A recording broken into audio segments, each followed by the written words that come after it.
Sara was a girl in my class, about a year older than me and pretty popular. She always hung out with her friends and didn't really have much time for me at all. I tried several times to get her attention, but she either ignored me or gave me a passing smile before wandering off. I used to get so pissed off at her. I wanted so bad to ask her out on a date, but she never gave me the chance. My friend said I should have just went over to her when she was with her friends, but I was always too nervous. What if she said no? Eventually, I decided to pick up my courage and ask her out regardless. Unfortunately, that was when Sara stopped coming to class. Her friends all said she was sick or something. This went on for several days, until a lot of people began to forget about her. I wasn't one of those people. I really missed Sara, but couldn't very well do anything about it. I didn't know where she lived or anything. All I could do was wait and hope she would come to class. Days soon turned into weeks, and her friends continued the same old story of her being sick. No one else knew much else, and my own friends were telling me to stop obsessing over it. They were right, of course. It wasn't really healthy to be getting myself all worked up like that. Yet try as I might, I just couldn't get Sara out of my head. One day after school, I stayed behind, watching as the other kids disappeared. It was then I noticed some of Sara's friends heading off to the right of the schoolyard, which was funny as the exit was in the other direction. Curious, I decided to follow, watching as they slipped through a small hole in a nearby fence, leading to the woods surrounding the school. Somewhat foolishly, I continued to follow the girls as they went deeper into the woods, making sure to stay hidden. It was then I found out what had happened to Sara. The girls came to a small clearing. Glancing over from my hiding spot, I could see a figure tied to a nearby tree. Skinny and malnourished, but still alive. To my horror, I soon recognized the figure as Sara, her body covered in bruises and cuts as her dirty clothes stuck to her shivering body. The girls chattered to one another in a strange language I couldn't understand, definitely not human, more like a series of clicks and whistles.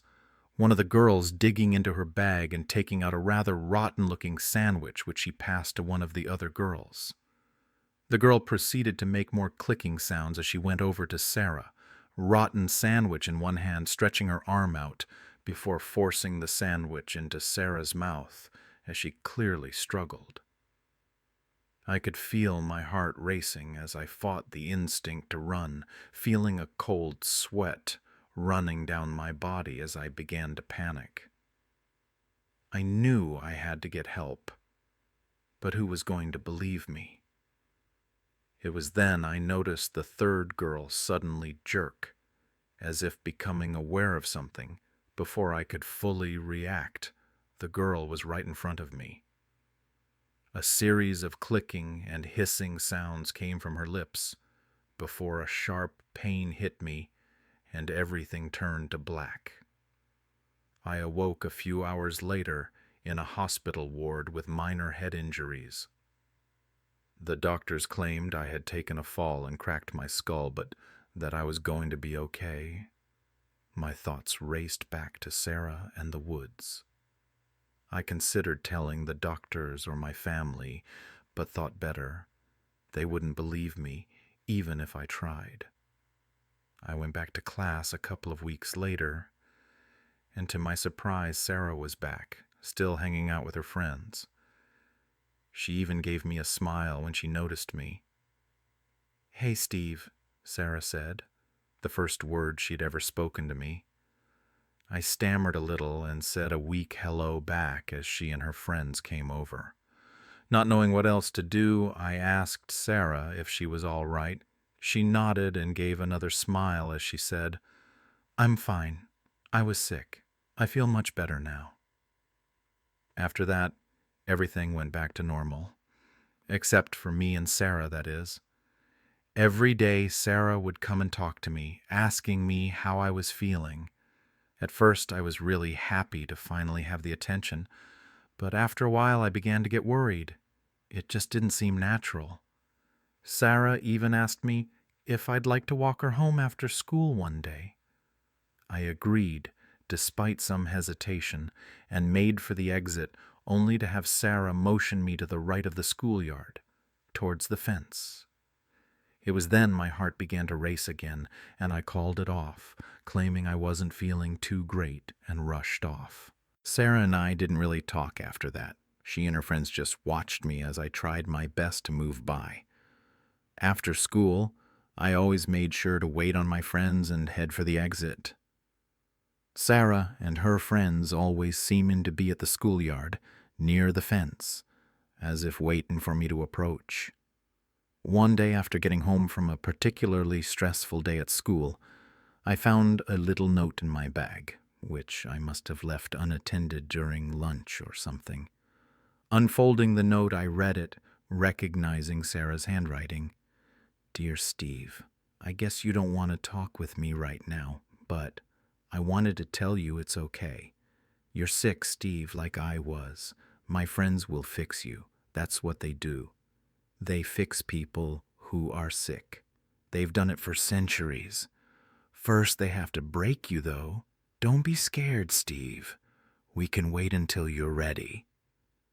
They broke me, Steve. Now I'm better. They'll break you, too, when you're ready. Then they'll fix you, like they fixed me. See you soon, Sara." I just stared at the note for a good few minutes, trying to make sense of it before finally deciding Sara was crazy or something, trying my best to block out my memories of the woods, of the clicking and hissing. I never did speak to Sara again after that, and even to this day I make sure to have friends and family around when I go outside, just in case.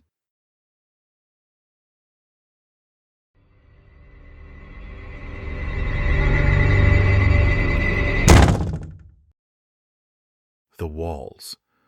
The walls look exactly the same. The ceiling? The ceiling looks exactly the same too.